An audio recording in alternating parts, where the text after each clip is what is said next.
high school stuff. Basically, Liberty Mutual's not gonna pay the insurance claim. Yeah. So they're suing them. Yeah. Wondering what's going on. I've been hearing about that for a while. But I'm like, how can they not? It's clearly a weather-related thing. Like, the school did no wrong. The point of having insurance is you gotta take care of it.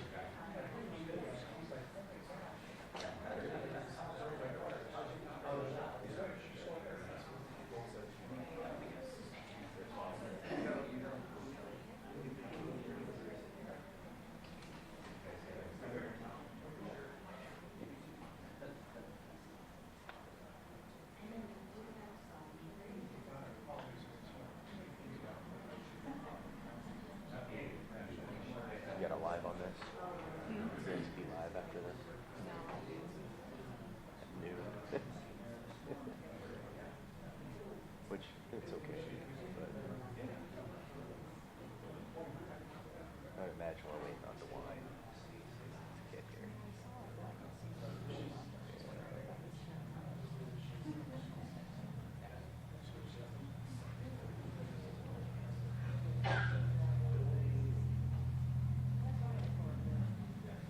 Right.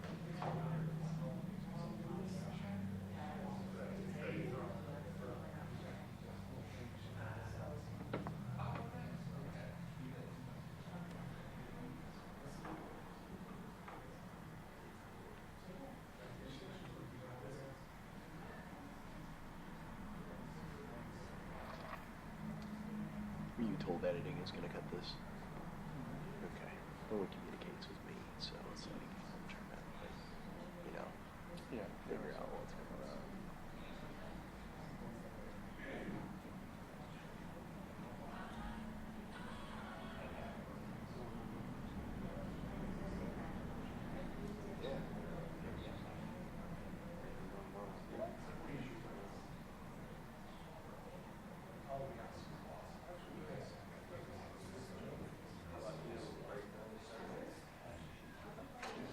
It's in Grudy's email. Okay. Got it. Thank you.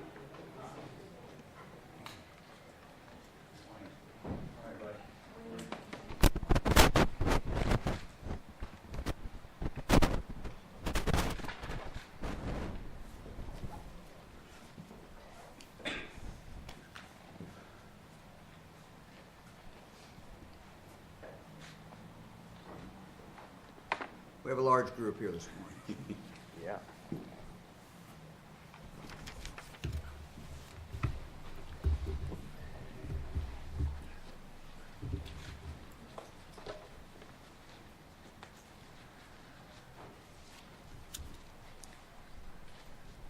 Guys, we're going to need to some over here because they're going to have to see the screen. So, yeah, somebody in here is fine. Whatever.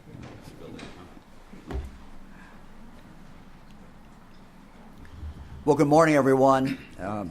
Mayor Bibb and I want to give a report in regard to the efforts to deal with the violent criminals. The essential function of government is to keep people safe. Here in Cleveland, it is really a great team effort, and you're going to hear from a number of speakers here today. For the past few years, the state of Ohio has been partnering with the Cleveland Division of Police in ongoing large-scale violent crime reduction initiative. The mayor and I announced this enhanced partnership, including many partnering agencies, back in 2023. So again, I want to emphasize that lead always is the Cleveland Police Department, but there's so many different agencies that are involved in this, and I think that's what makes it work. Locally, of course, you start with the Cleveland Division of Police, the Cuyahoga County Prosecuting Attorney's Office, from the state, the Ohio State Highway Patrol, the Ohio Investigative Unit, the Ohio Narcotics Intelligence Center, the Ohio Adult Parole Authority, which is a division of the Ohio Department of Rehabilitation and Corrections, and certainly our federal partners, the Federal Bureau of Investigation, the U.S. Bureau of Alcohol, Tobacco, Firearms, and Explosives, the U.S. Marshals Service. This morning we're going to share with you the cumulative results of this work to date. I'll kind of talk at a high level, and then Deputy Chief Jared Shalat will explain more. Just to make it kind of clear, our teams don't blanket the entire city looking for everyone that they can arrest. This is a targeted operation. And as you'll see from the data that we will show in a few minutes, what every police officer knows is the truth, and that is that it's a relatively small number of even the criminals that commit the vast majority of violent crime. And so the efforts always are to go after the violent offenders, the violent repeat offenders. These are data-driven, focused operations where the most violent offenders are the ones who are targeted. We're surging into the areas where people are legally carrying guns and firing them in the streets, the areas where people are being carjacked, the areas where people are getting killed. Let me start with a case example to help everyone understand how these partnerships work. What you're going to see is the Ohio State Highway Patrol and the Cleveland Police Department try to stop a car without a license plate. The car takes off, and the patrol's aviation unit takes over from there. You'll take a look at the screen. He's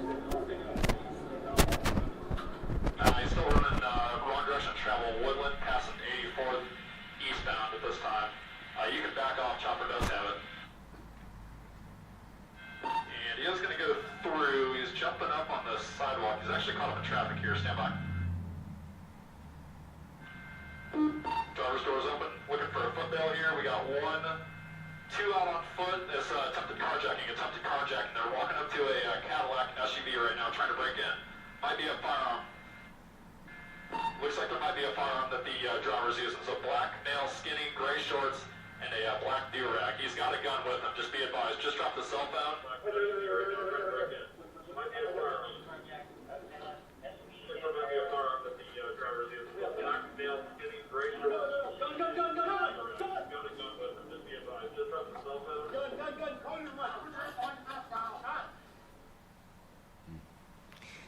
Well, that's certainly terrifying.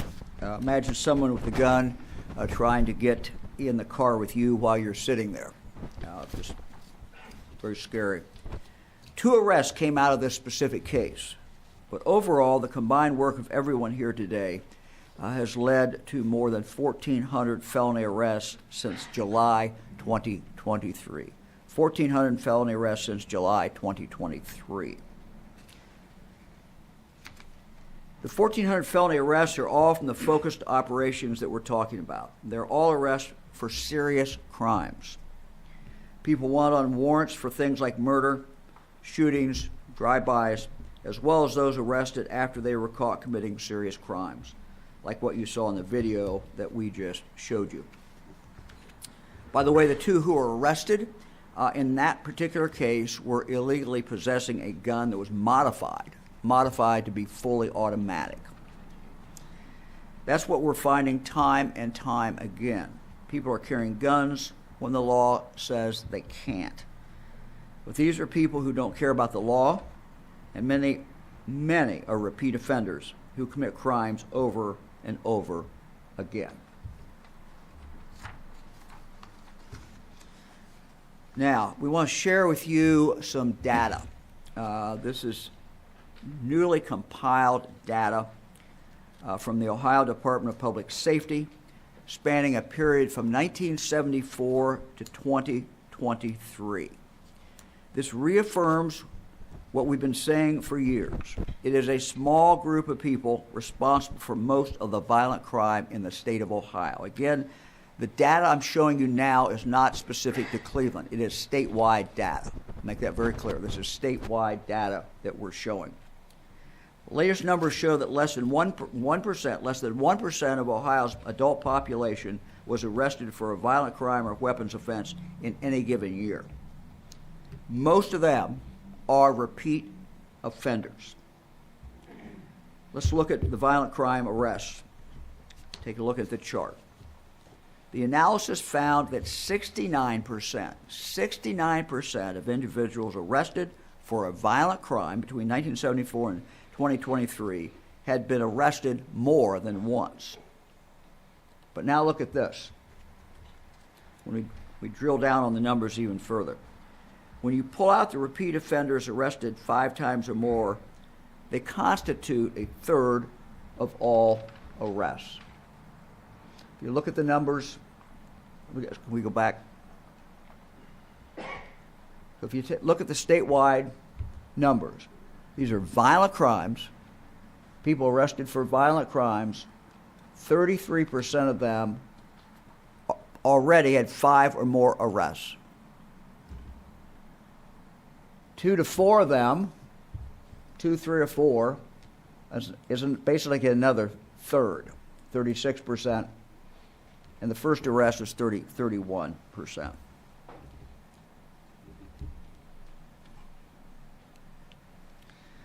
Let's look at the weapon issue.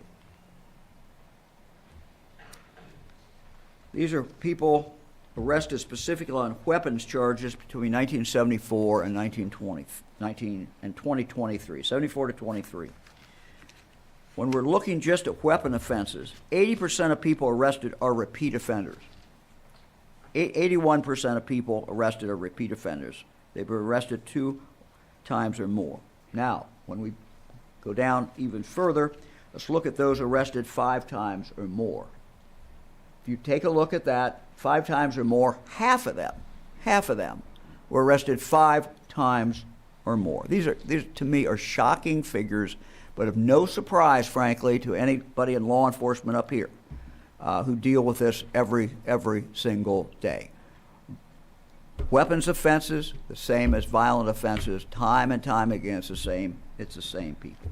50% of all people arrested on weapons charges over the last 49 years were repeat offenders who had been arrested at least 5 times, and sometimes many more than that.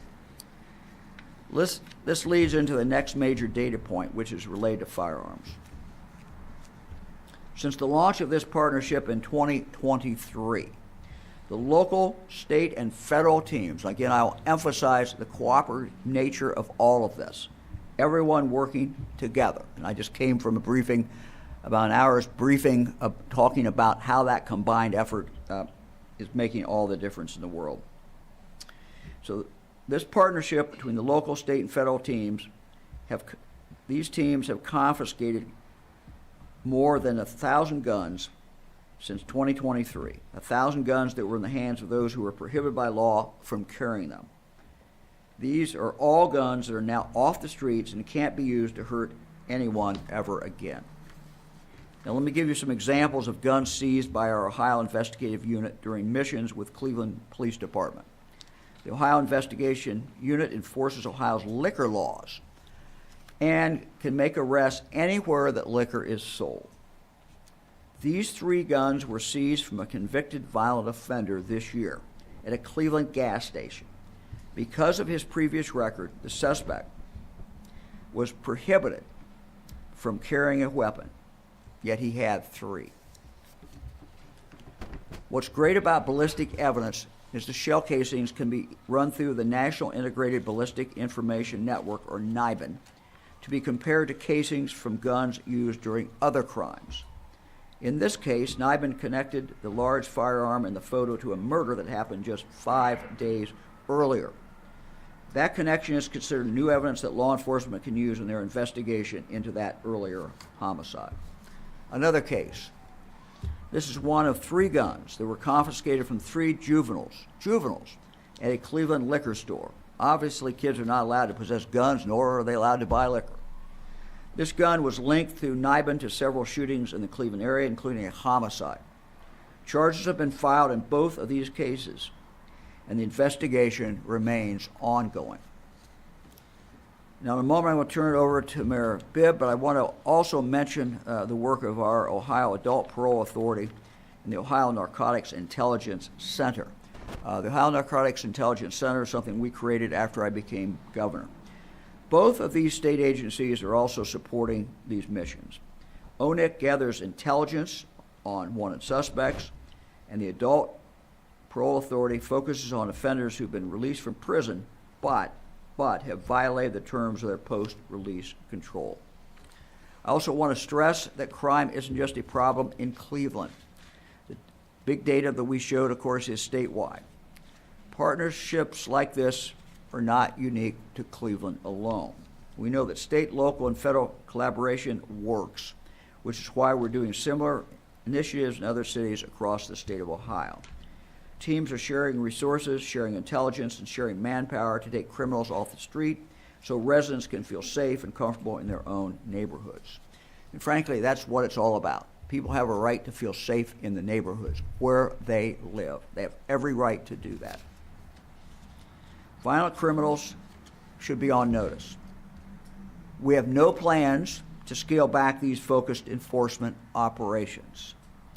So those out there committing violence in Cleveland, there's a good chance that this team, one of these teams, will see you soon. Mayor? Thank you.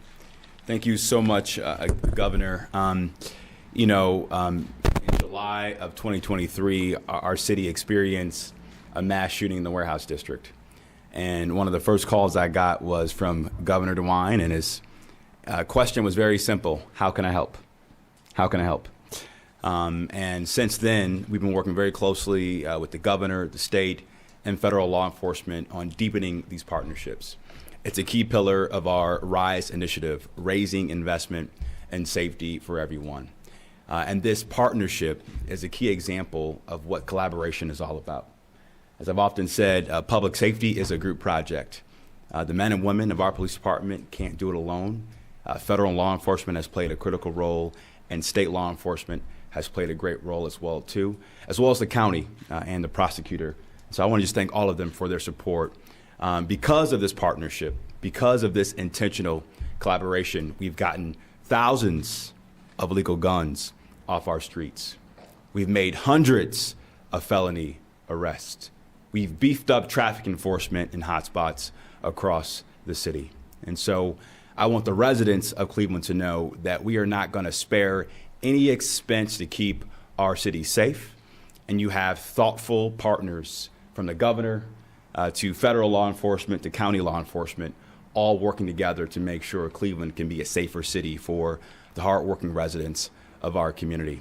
And now I want to have Deputy Chief Schlott talk more about this partnership and our plans for the rest of the year. Deputy Chief.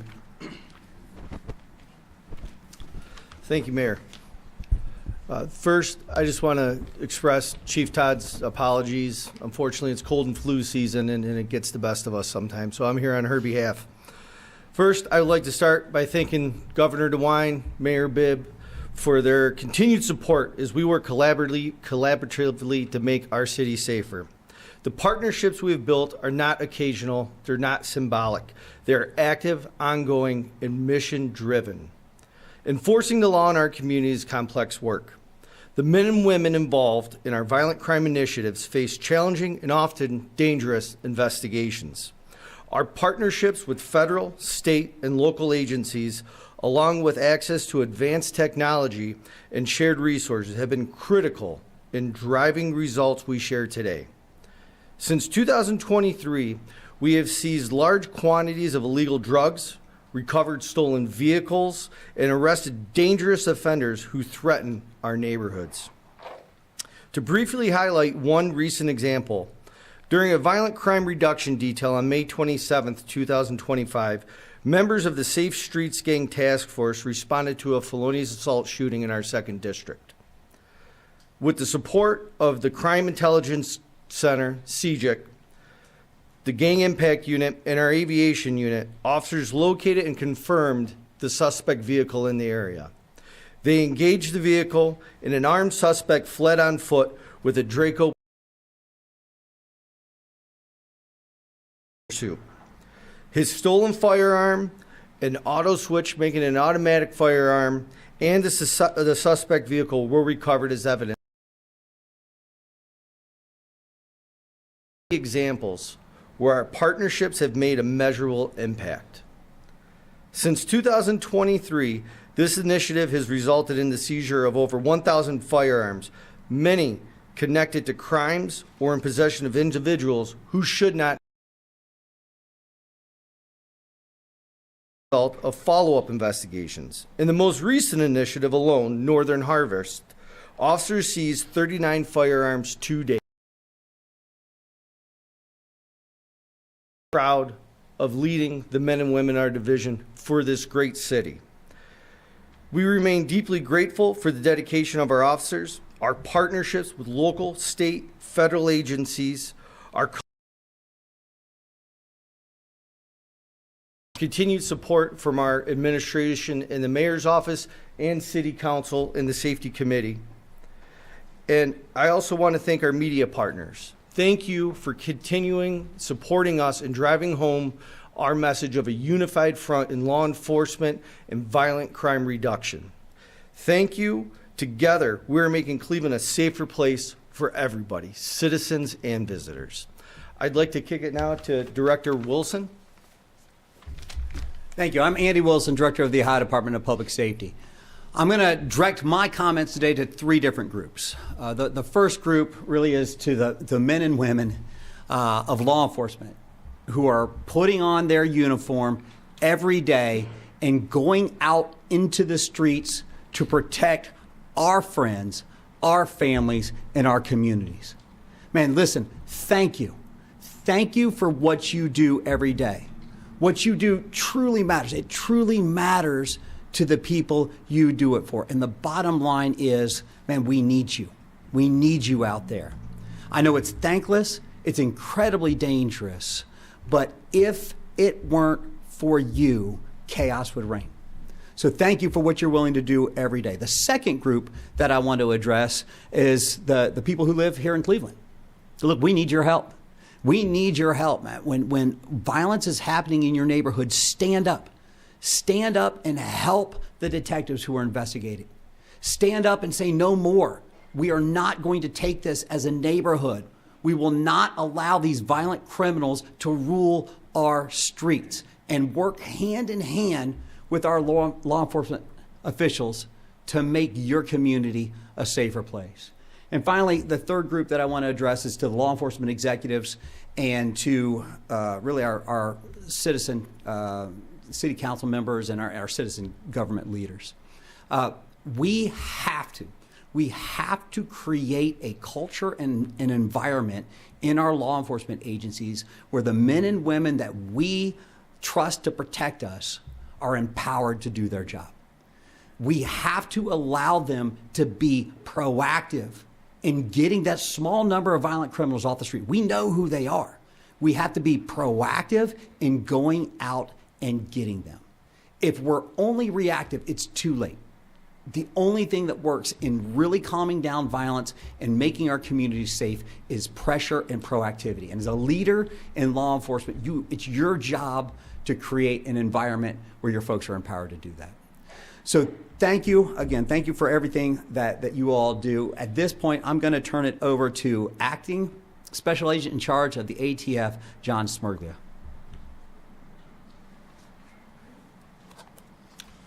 Good morning. I just want to start out and thank the governor, thank the mayor, thank you for bringing us together to fight violent crime here in the city of Cleveland. As you've heard in Cleveland, we've utilized intelligence, investigation, and partnership to attack violence at its core. The Bureau of Alcohol, Tobacco, Firearms, and Explosives has a unique role in helping lead the fight against violent crime. Here in Cleveland, we are on the forefront of utilizing new strategies to stop violence. Our Northeast Ohio Crime Gun Intelligence Center, or CGIC, which opened just over a year ago, has been on the leading edge of innovation by first being located within an OCDF strike force and now to be the HSTF, or Homeland Security Task Force. This CJIC was developed as a result of the partnerships and leadership of the men and women you see here today. And I want to thank each one of the people here today for their support, because it would not be here without them. The CJIC equips investigators with specialized ATF resources such as NIBIN correlations, firearms tracing, and shooting link analysis, to name just a few. These tools help investigators connect the dots. We also utilize technology, real-time analysis, firearm experts, and analytics from our intelligence analysts. This collaborative approach, and I emphasize collaborative, because the Northeast Ohio CJIC is not only run by ATF personnel, but by state and local personnel from various agencies, to include, for example, the Ohio Investigative Unit, Bureau of Criminal Investigation, the Cleveland Division of Police. It is a collaboration which enables investigators to quickly identify suspects and take action to prevent further violence.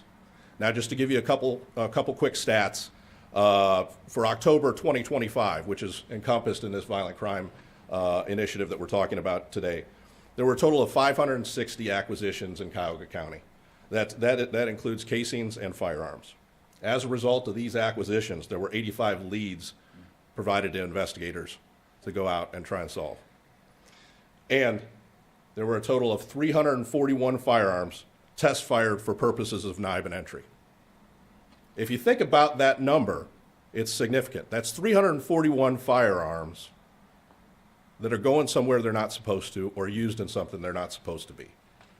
And this group is making a difference by taking those off the street. I'm proud to stand here with our partners in an effort to keep Cleveland safe, and there is one clear message. Violence has no place in our city. We will not tolerate it, and together, we will be together to build a stronger, better Cleveland.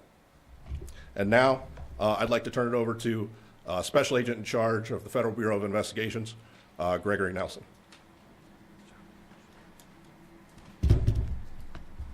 Good morning. And first, I want to thank again Governor DeWine, Mayor Bibb. Thank you for recognizing not only the growing violent crime concerns across northern Ohio, but also your steadfast support in initiating this powerful and impactful results-driven initiative. The Cleveland FBI is proud to partner with all the federal, state, and local partners you see behind us and standing up with us today, and we would not be successful alone. And I can say from FBI Director Patel that your FBI is laser focused on violent crime reduction and taking dangerous criminals and repeat offenders off of the street. For the community, know that our work is never done. Governor DeWine, Mayor Bibb, we affirm to you that the partners you see here will continue to identify, investigate, and prosecute violent criminals and restore peace and well-being throughout our communities. So thank you for your participation and support.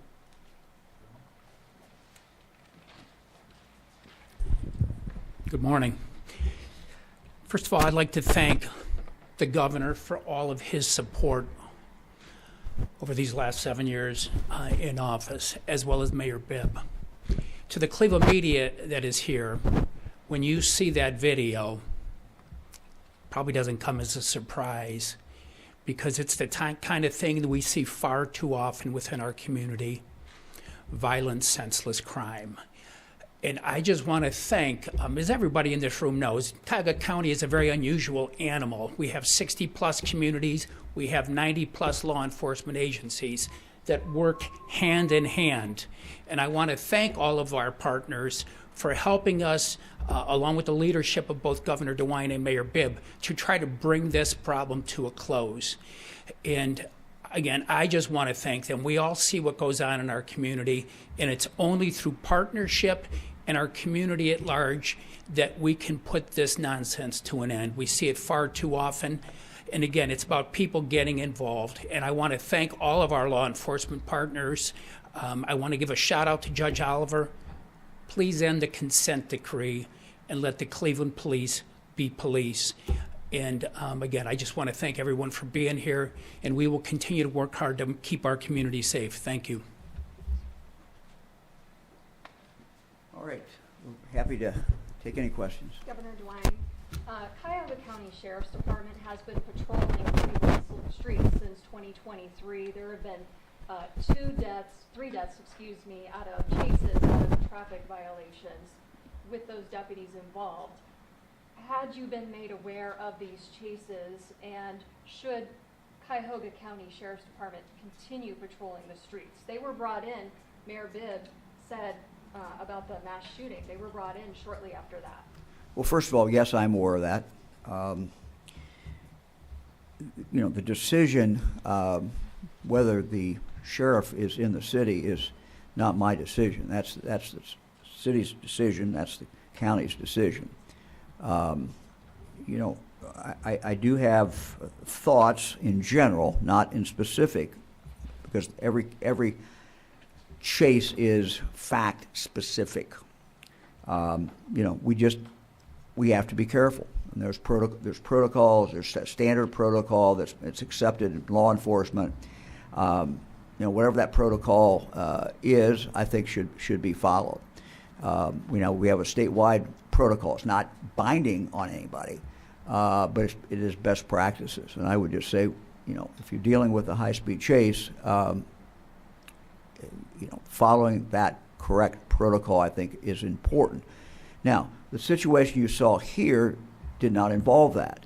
And the reason was that we were able to have a Ohio State Highway Patrol helicopter in the air. Now, we don't have enough helicopters to be up in the air in Cleveland every single day or any place else. So I don't want to mislead anybody and say we've always got a helicopter up there, but when we do have a helicopter up there, that's the advantage of it. That helicopter can just follow that car, be right on that car.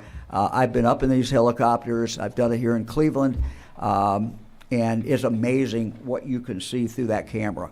I mean, you can just go right down on that person. So it's a very, very effective tool to catch the guy and to catch the individual without a high-speed chase. So. Governor DeWine, if I may. Harry Boomer, Channel 19. By the evidence that you showed us today, a preponderance of the folks committing these crimes, a small group that everybody has alluded to, are repeat offenders. It appears that the police are doing their job, getting repeat people off the street. Citizens are helping, and then why are these people back on the street if they are repeat offenders? Why are they being led back out to prey on the community? Well, I think that's the question, frankly. I think that's the question that the citizens of Cleveland, the citizens of Ohio, always need to ask. If someone is a repeat offender time after time after time, you know, why are they still out? I think that's always a question.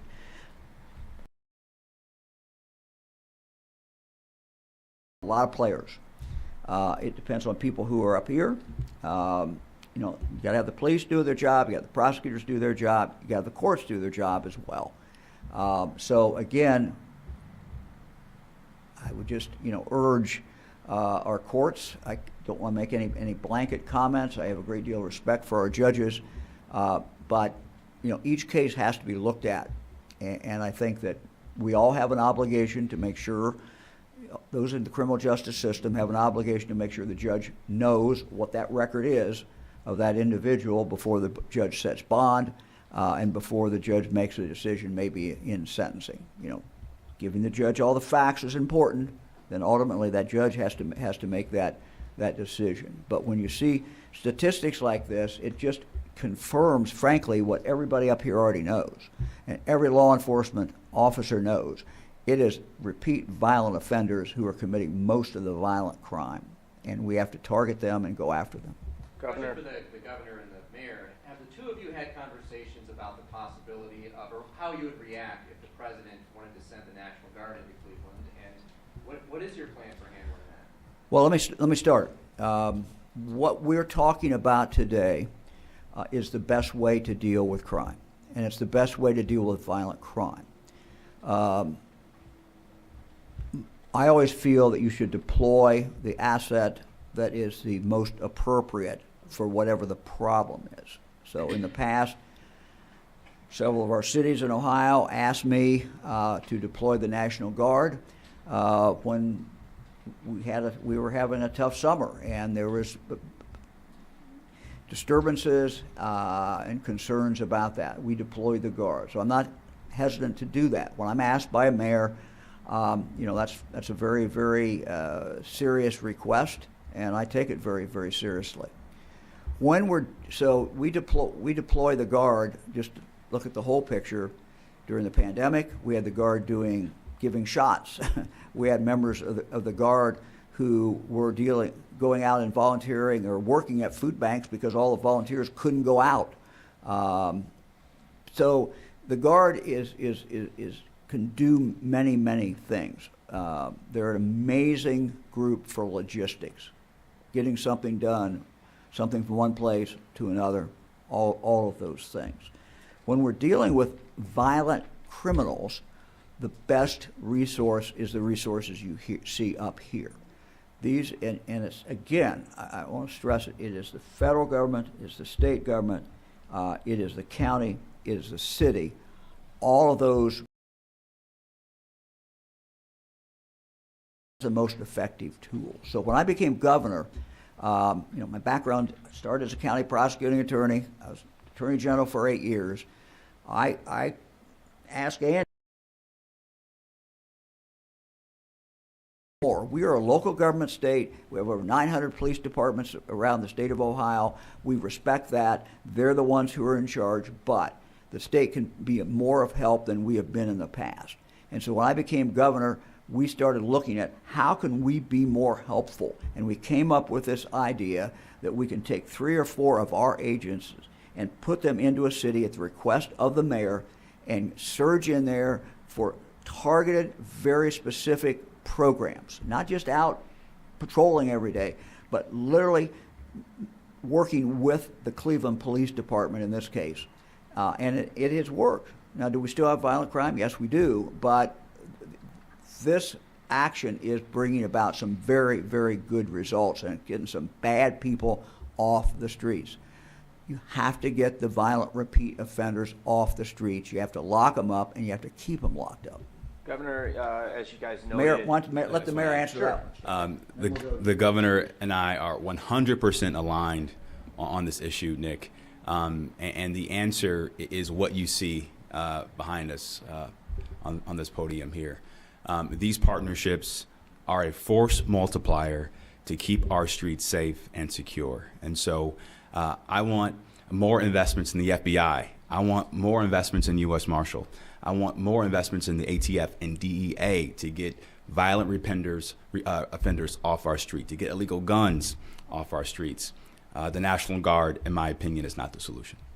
I know we've talked about violent repeat offenders, but obviously here in Cleveland, juveniles committing crime, violent crime, petty crime, even breaking into cars and such has been such a big problem this year.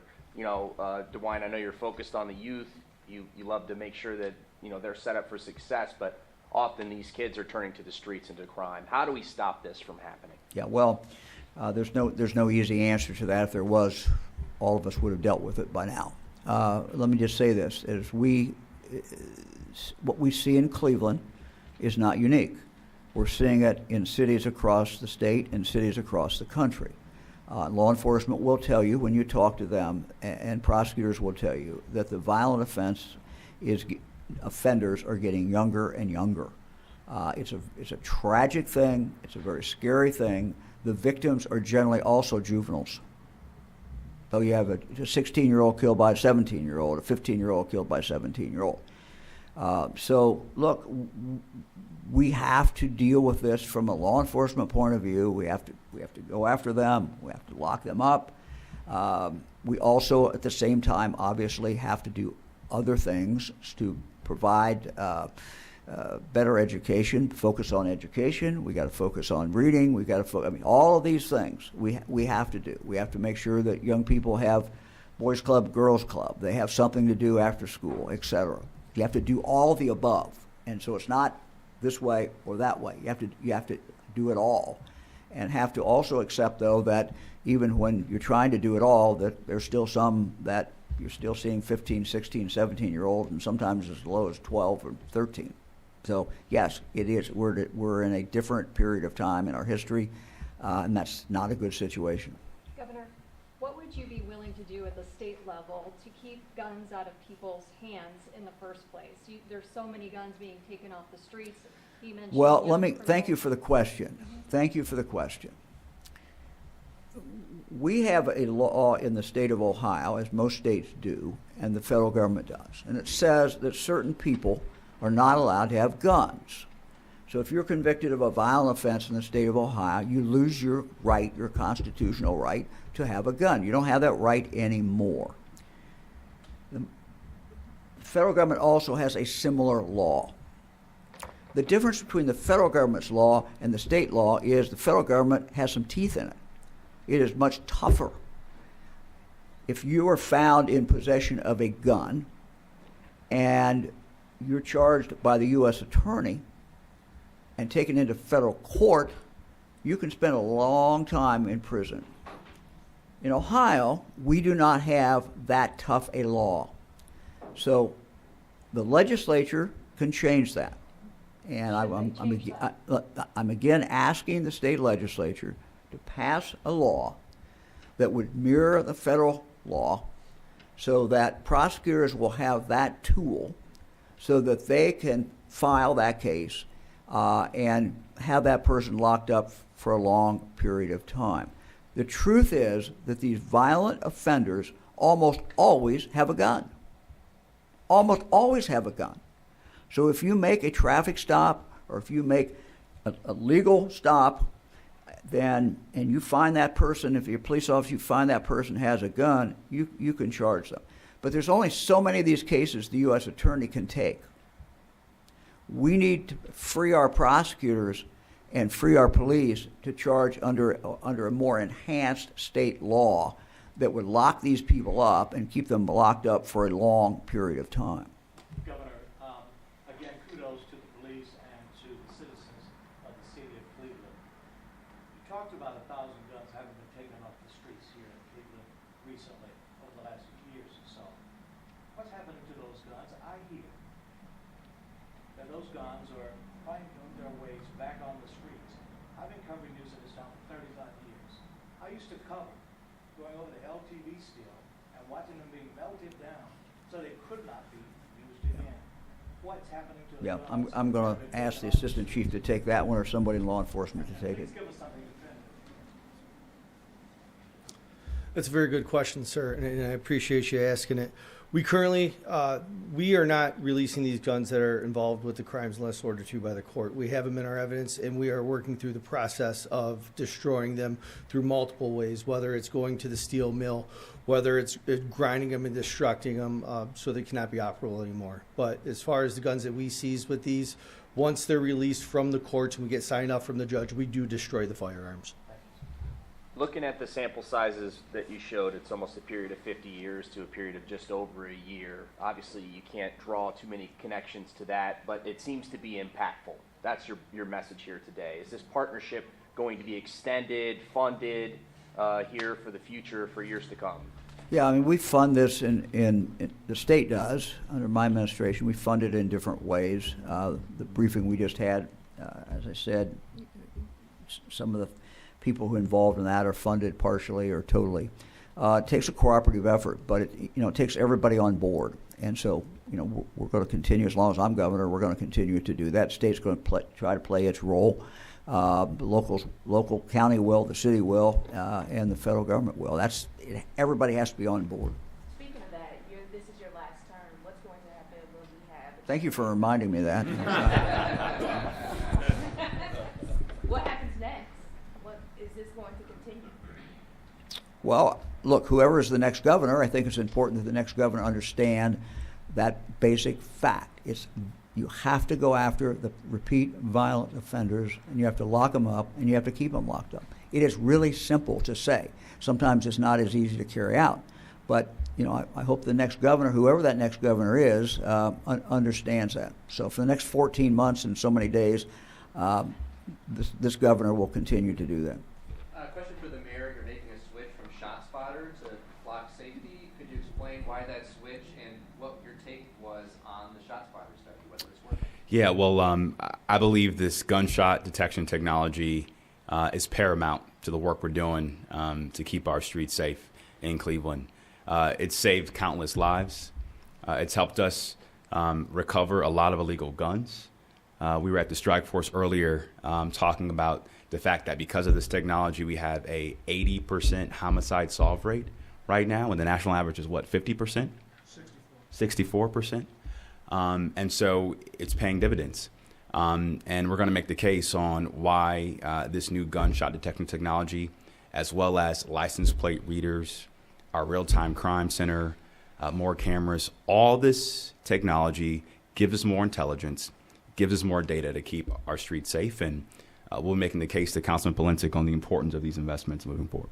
If I may, it sounds like the pain point, though, that they identified was having enough officers to respond to all of the ShotSpotter hits. Well, one of the things about the new flock technology is that it allows us to prioritize what's a material response versus a non-material response. And we've worked really hard to boost our rank. Executed a 34% pay increase over the last 3 years, the biggest pay increase in modern history. How many cadets we have in the academy now? 78 in the academy already, with 2 graduation classes coming up. So again, we got to do all of the above, and the technology helps us keep our streets safe. Mr. Mayor, can you explain to us what flock is? You hear them. Deputy Chief, you want to talk about that? But please explain to the citizens what it is, so they'll know that they are at risk of being caught by using flock. Thanks, Harry. It's a good question. Flock, obviously, is a company that we're contracting with right now to bring their technology in. We currently have Flock cameras up in the city of Cleveland, throughout the city of Cleveland. What we're talking about now with gunshot technology and also other integrations with it, where we'll have the ability with the Flock technology, which is the company, to integrate cameras into the technology. The previous gunshot technology did not have that ability, so we're able to do that.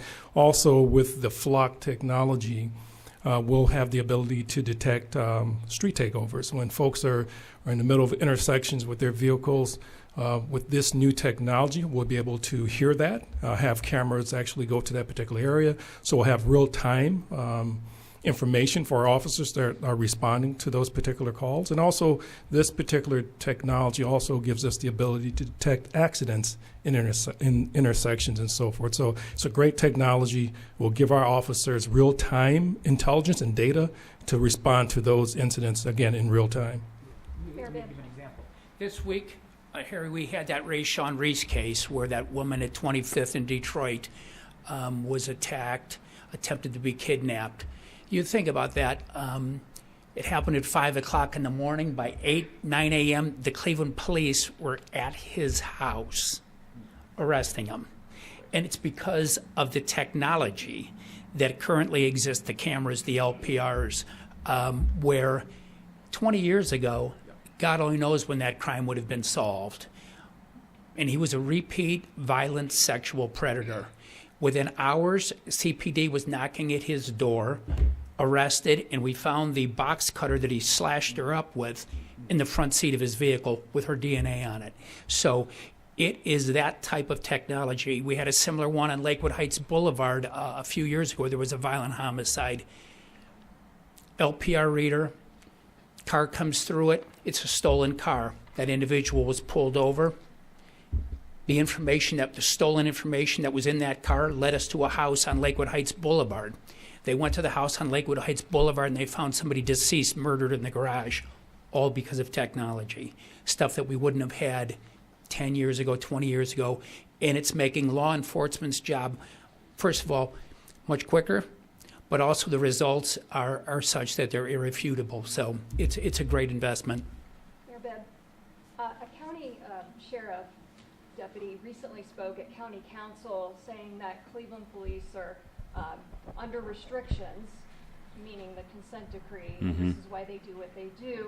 There has been concern that this is a way to get around the consent decree, having them patrol the streets. Your thoughts? Well, I would say this. The men and women of our police department are working their butts off every day. They're being aggressive, doing good police work. And we made a lot of good strides over the last 10 plus years under the consent decree in terms of making sure we meet the moment as it relates to constitutionally appropriate policing. I'll leave it to the county executive and the county sheriff to dictate what their policies are. And I'm working really hard with Dr. Anderson, my law director, and the monitor to get compliant and get out of the consent decree as quickly as we can, because 10 years has been a long time and a lot of money, but it's a worthwhile investment, and hopefully we'll be compliant and be out of this thing hopefully relatively soon. Okay. I got one more about the Department of Rehabilitation and Correction. You said so many repeat offenders are the ones going back out and doing the same things over and again. So it seems like that's just not working, essentially, based off of your data. Is there anything you'd like to say about, the efforts to get people rehabilitated after they're arrested and how that needs to improve as well? Well, we have about 18,000 people coming out of the state prison system every year, based on the sentence they got, based on what the law says. The vast majority of them, aren't showing up in these statistics, but some of them are, certainly. And one of the things that we can do is when that person is not in compliance with whatever the terms, the conditions of their parole, then we can pull them back. Now, we have a lot more people today, and I'll ask Andy Wilson to come on up here, but you have people, because of determinate sentences, who do not necessarily, they're not under supervision after they come out. Andy, you want to take that? Yeah. Or anybody else? I think Mike O'Malley and I could take this. So, they changed from old parole to post-release control. So you're just limited in your ability to send people back for extended periods of time. And that is kind of handcuffed the parole authority's ability to really hold some of these folks accountable. Obviously, again, I talked when I first talked about pressure. When somebody comes out of prison and they're a high-risk offender, there needs to be a lot of pressure on them to make sure that they're following the rules. And I think, actually, we've heard multiple times, and I've seen it with my own eyes, that our parole officers up here are integral parts of these task forces. So when we're out on the streets, when they're out on the streets addressing violent crime, we have parole completely integrated in making sure that those folks are doing what they need to be doing, and when they're not, they're yanking them back. So, Mike, I don't know if you want to add to that. Yeah, I just agree. For instance, Sean Reese from this week, he had served his time for his previous sexual assault. He was off parole. When somebody's doing 20 years, they're doing 20 years, their time's up, and they're off parole, these things will happen. I want to touch back on your issue. You talked about juveniles. And in Cuyahoga County, working with the Ohio Department of Youth Services, in the last several years, we started a juvenile a program where we put a juvenile intervention center in Cuyahoga County. So we have invested, the state has invested a good deal of money in this program to try to give programming to juveniles to get them on the right track. However, there comes a point in time, as we've seen, where at some point you need to hold somebody accountable. I think, Harry, you were there, I think, for our press conferences 3 weeks ago when that individual, we were looking for him for shooting this 17-year-old in the back of the head. It was an execution. But at some point, the crimes they commit dictate that they need to be removed from society for the sake of the rest of us. And, I sat with the mother of that 17-year-old who was executed, and she'll never get over it, nor can any parent ever get over something like that. But I want to commend, Pete Elliott's not here, but we had a press conference. We made the public aware of what this individual had done. The public could see it. And within 3 weeks, we had that individual arrested, and he's taken into custody, and we will bring justice to that family. In conclusion, let me just thank all the agencies and departments who are up here. This is a team effort. It will continue to be a team effort. Mayor? Anything? That's it. Thank you, everybody. Thanks, everybody.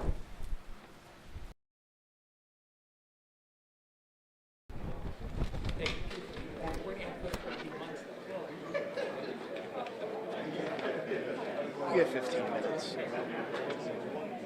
You guys stop asking so many questions. We've been out here. I know. We're